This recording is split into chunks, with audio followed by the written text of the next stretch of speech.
Assalamualaikum warahmatullahi wabarakatuh. Welcome back to our class.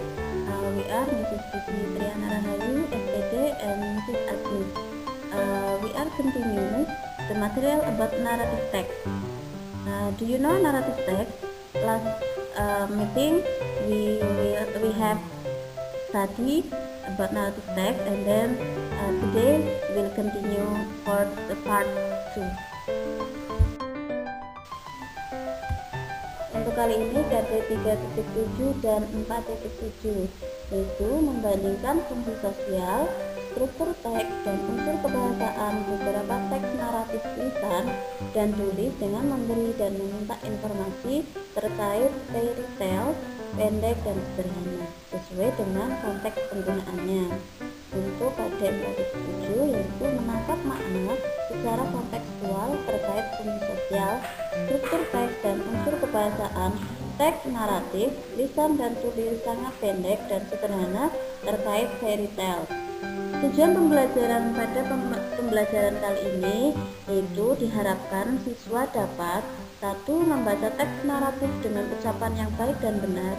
Yang kedua, mengidentifikasi struktur kebahasaan teks naratif. Yang ketiga, menemukan informasi yang terdapat dalam teks naratif. Yang keempat, menentukan pesan moral yang bisa diambil dari teks tersebut. Yang kelima, diharapkan kalian bisa menyusun teks naratif dengan benar.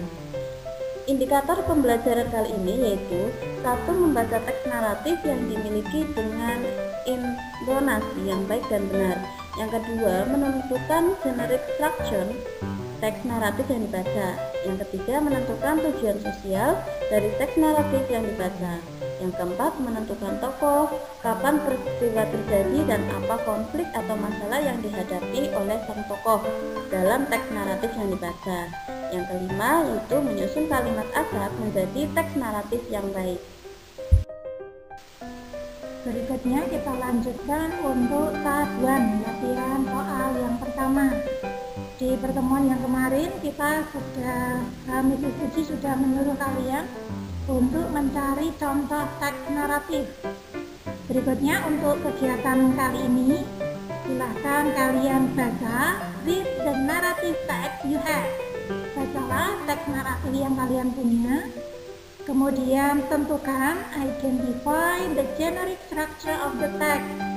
Identifikasi, tentukan struktur kebahasaan teksnya.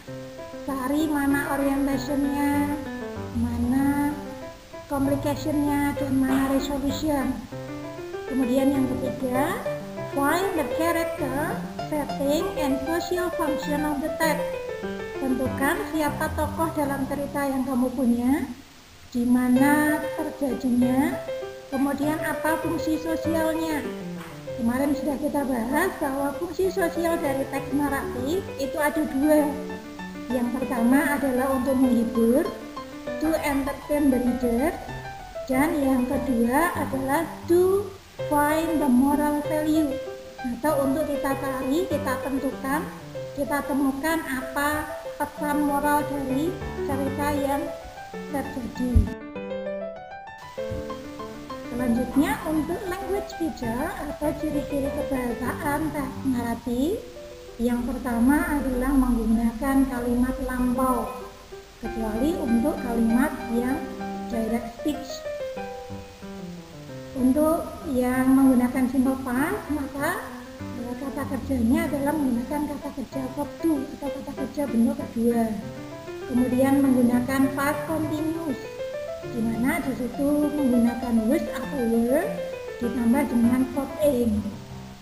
Yang ketiga, past perfect itu menggunakan had ditambah dengan kata kerja bentuk ketiga. Ciri-ciri berikutnya adalah menggunakan direct speech.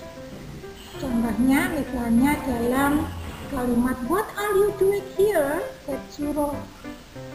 Jadi di sini dalam bahasa Indonesia disebut dengan kalimat langsung, di mana di situ ditandai dengan tanda petik biasanya. Kemudian ciri yang terakhir adalah menggunakan indirect speech atau untuk memberitakan kalimat yang tidak langsung. Contohnya then they fought for the court. Kemudian untuk penerapan struktur penerapan struktur penulisan dalam teks naratif. Misalnya di situ untuk contoh teks naratif tentang Aladin. Di sini hanya penggalan ceritanya saja. Yang pertama di situ ada once upon a time, itu berarti orientation ya, dan seterusnya. Untuk kalimat yang berwarna merah itu contoh untuk kalimat yang menggunakan simple past tense. Kemudian yang berwarna biru itu adalah contoh direct speech atau kalimat langsung. Kemudian yang berwarna hitam itu adalah indirect speech atau kalimat tidak langsung. Kemudian yang berwarna ungu adalah contoh past continuous tense. Sedangkan yang berwarna hijau itu adalah past perfect tense. Task 2 yaitu tugas kalian. Yang pertama, identify the generic structure of narrative text below by arrange the jumble paragraph into a good text. Jadi kalian disuruh untuk mengidentifikasi struktur kebahasaan teks naratif berikut ini dengan cara mengurutkan kembali paragraf asasnya menjadi teks naratif yang baik. Di sini ada 3 paragraf, kalian disuruh untuk mengurutkan mana yang masuk orientasi, mana yang termasuk complication and resolution.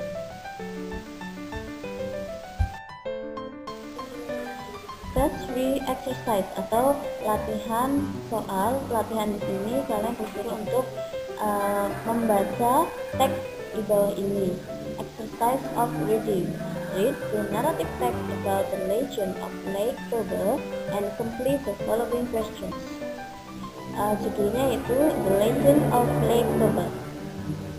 There was a fisherman who lived in Batak Land. His name was Batarasuru Sahala. When he was angling, he caught a fish.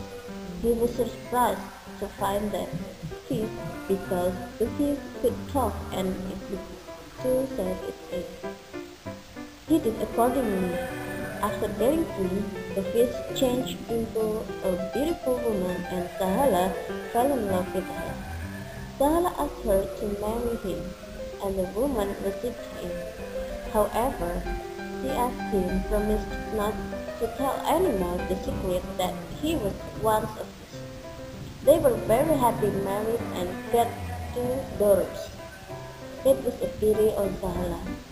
One day, when he got very angry with his daughters, he forgot his promise and he broke it. He thought his daughters that very were the daughters of a fish. His wife could not forgive him. Suddenly, the earth began to shake and volcanoes started to erupt. The earth cracked and formed a big hole.